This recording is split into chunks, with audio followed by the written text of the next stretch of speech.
My baby is fussy.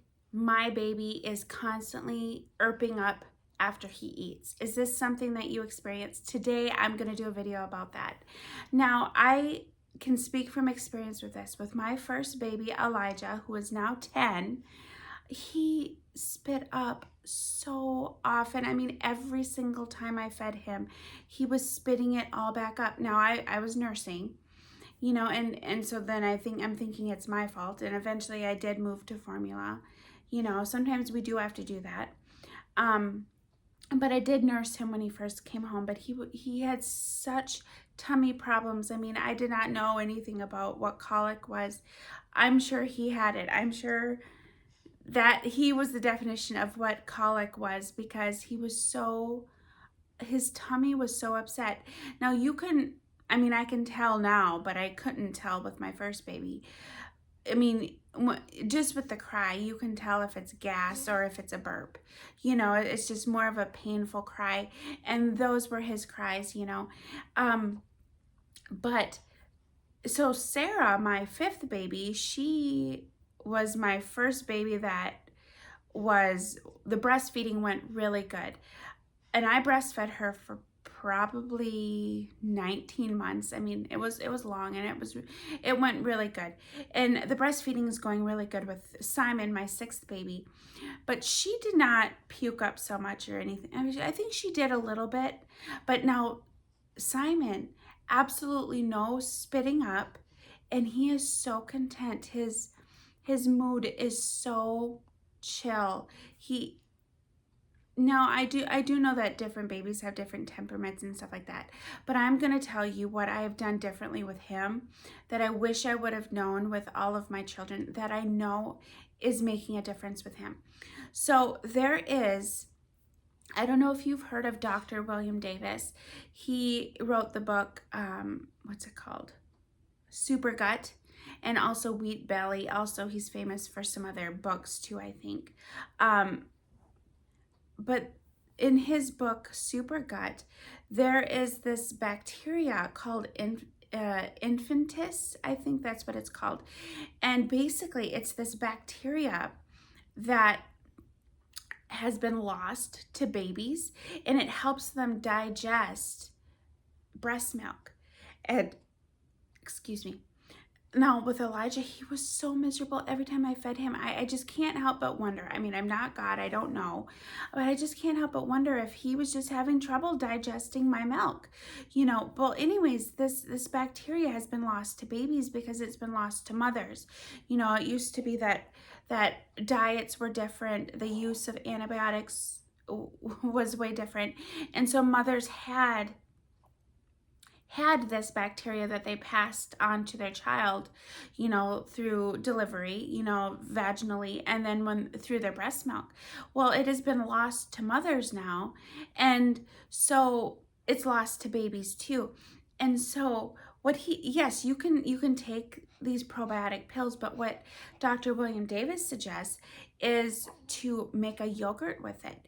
And the reason he explains for this long fermentation, culturing, and making yogurt is because it amplifies the probiotics. And so literally you buy the capsules. They're quite expensive, but once you have them, I mean, they're going to last forever, because you can keep making this yogurt, and it just, the count of bacteria just skyrockets when you make this yogurt. Well, then mom, you eat the yogurt, and then so when you nurse, it goes to baby. Now, this is the thing. I had to have a C-section with Simon. It wasn't my choice. I had a ruptured uterus with Noah, my fourth baby, and so both Sarah and Simon were a C-section.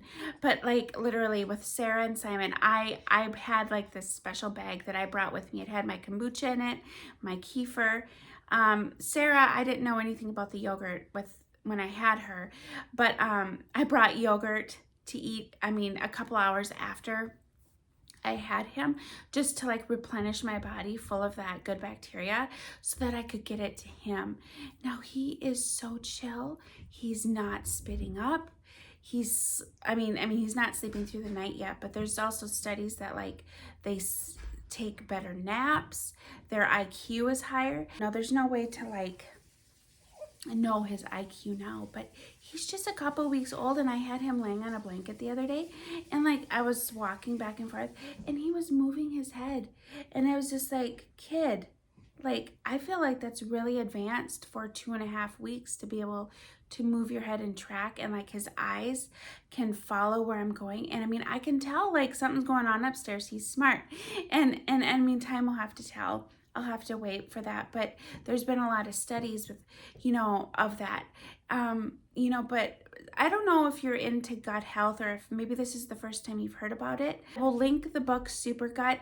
I will link the probiotic. I can leave the recipe, and I'll also link the yogurt maker. Super easy to make. And you know what? I've also been giving it to my other kids as well, because I mean I know they didn't get it from me, and I didn't know anything about this back then, but I've been giving it to them, and one of the side effects is that well, I don't know if it's a side effect, but it kind of goes with like the being smart part of it. I have 2 children, Noah and Hannah. Hannah's my 8-year-old tomorrow. Noah's my 4th baby. He just turned 5. They're more on the quiet side. Now, I started giving them this yogurt, and all of a sudden, like, they've become such chatterboxes. Like, it's got to be the food. And I mean, I can't remember everything to regurgitate it to you, but I did read about that in the book, that it can help with, like, kids gaining weight and, like, coming out of their shell and being outgoing and stuff like that. And it's just crazy because it's like, can food really do that? And I mean, I know it can. I mean, there's some other strains that I have seen just some amazing things with myself too, Rooterye being one of them. And yeah, I'll share that some other time. But I just wanted to share my experience with the colic and the spitting up and the fussiness, all of this. Give this yogurt a try. I think you'll absolutely love it.